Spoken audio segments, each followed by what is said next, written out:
Depois destas coisas e desta fidelidade, veio Senaqueribe, rei dos assírios, entrou em Judá, e assentou o campo contra as cidades fortes, e determinou de entrar nelas. Vendo, pois, Ezequias a vinda de Senaqueribe, e seu aspecto de combater a Jerusalém, teve seu conselho com seus príncipes e com seus valentes, sobre fechar as fontes das águas que estavam fora da cidade, e eles lhe apoiaram. Juntou-se, pois, muito povo, e fecharam todas as fontes, e o ribeiro que derrama por meio do território, dizendo, por que devem achar os reis da Síria muitas águas quando vierem? Encorajou-se assim Ezequias, e edificou todos os muros caídos, e fez erguer as torres, e outro muro por de fora, fortificou também a Milo na cidade de Davi, e fez muitas espadas e paveses, e pôs capitães de guerra sobre o povo, e os fez reunir assim na praça da porta da cidade, e falou ao coração deles, dizendo, esforçai-vos e confortai-vos, não temais, nem tenhais medo do rei da Síria, nem de toda a sua multidão que com ele vem, porque mais são com nós que com ele. Com ele está a força da carne, mas conosco está o Senhor nosso Deus para ajudar-nos, e lutar nossas batalhas. E firmou-se o povo sobre as palavras de Ezequias, rei de Judá. Depois disto Senaqueribe, rei dos assírios, estando ele em Laquis e com ele toda a sua potência, enviou seus servos a Jerusalém, para dizer a Ezequias, rei de Judá, e a todos os de Judá que estavam em Jerusalém. Assim disse Senaqueribe, rei dos assírios, em quem confiais vós para estar cercados em Jerusalém? Não vos engane Ezequias para entregar-vos à morte, à fome e à sede, dizendo, o Senhor nosso Deus nos livrará da mão do rei da Síria? Não é Ezequias o que tirou seus altos e seus altares, e disse a Judá e a Jerusalém, diante somente deste altar adorareis, e sobre ele queimareis incenso?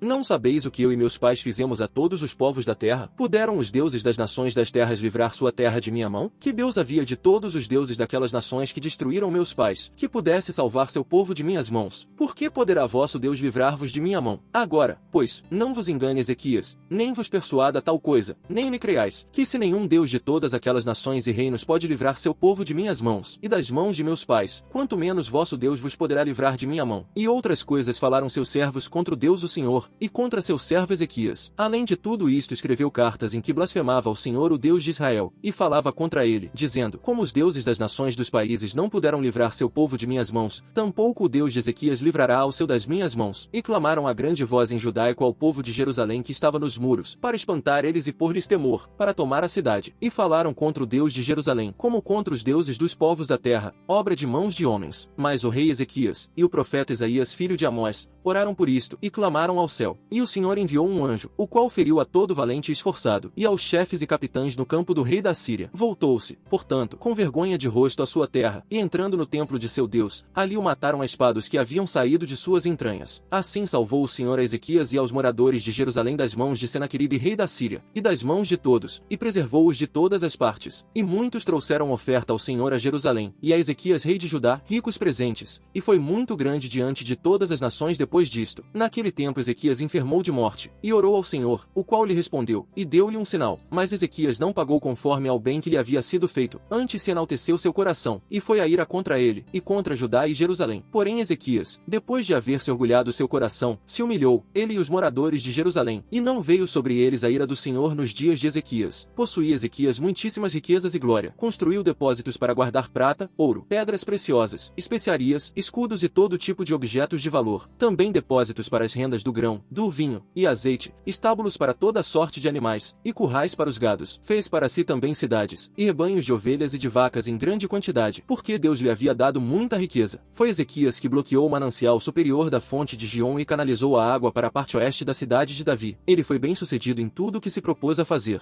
Mas, quando os governantes da Babilônia enviaram uma delegação para perguntar-lhe acerca do sinal miraculoso que havia ocorrido no país, Deus o deixou para o provar e para saber tudo o que havia em seu coração. Os demais dos feitos de Ezequias, e de suas misericórdias, eis que tudo está escrito na profecia de Isaías profeta, filho de Amós, no livro dos reis de Judá e de Israel. E descansou Ezequias com seus pais, e sepultaram-no na parte superior dos sepulcros dos filhos de Davi, honrando-lhe em sua morte todo Judá e os de Jerusalém, e reinou em seu lugar Manassés seu filho. De 12 anos era Manassés quando começou a reinar, e 55 anos reinou em Jerusalém. Mas fez o que era mal aos olhos do Senhor, conforme as abominações das nações que havia lançado o Senhor diante dos filhos de Israel. Porque ele reedificou os altos que Ezequias seu pai havia derrubado, e levantou altares aos Baalins, e fez bosques, e adorou a todo o exército dos céus, e a ele serviu. Edificou também altares na casa do Senhor, da qual havia dito o Senhor, em Jerusalém será meu nome perpetuamente. Edificou assim altares a todo o exército dos céus nos dois átrios da casa do Senhor. E passou seus filhos por fogo no vale dos filhos de Inom, e olhava adivinhações, predições supersticiosas, e feitiçarias, e consultava médiuns e interpretadores de espíritos. Ele fez muito mal aos olhos do Senhor, para irritar-lhe. Além disso pôs Deus uma imagem de fundição, que fez, na casa de Deus, da qual havia dito Deus a Davi e a Salomão seu filho, nesta casa em Jerusalém, a qual eu escolhi sobre todas as tribos de Israel, porém meu nome para sempre, e nunca mais tirarei o pé de Israel da terra que eu entreguei a vossos pais, a condição que guardem e façam todas as coisas que eu lhes hei mandado, toda a lei, estatutos e ordenanças, por meio de Moisés. Fez, pois, Manassés desviar-se a Judá e aos moradores de Jerusalém, para fazer mais mal que as nações que o Senhor destruiu diante dos filhos de Israel. E falou o Senhor a Manassés e a seu povo, mas eles não escutaram. Por isso o Senhor trouxe contra eles os generais do exército do rei dos assírios, os quais aprisionaram com grilhões a Manassés, e acorrentado com correntes o levaram a Babilônia. Mas logo que foi posto em angústias, orou ante o Senhor seu Deus, humilhado grandemente na presença do Deus de seus pais. E havendo a ele orado, foi atendido, pois que ouviu sua oração, e voltou a Jerusalém, a seu reino. Então conheceu Manassés que o Senhor era Deus.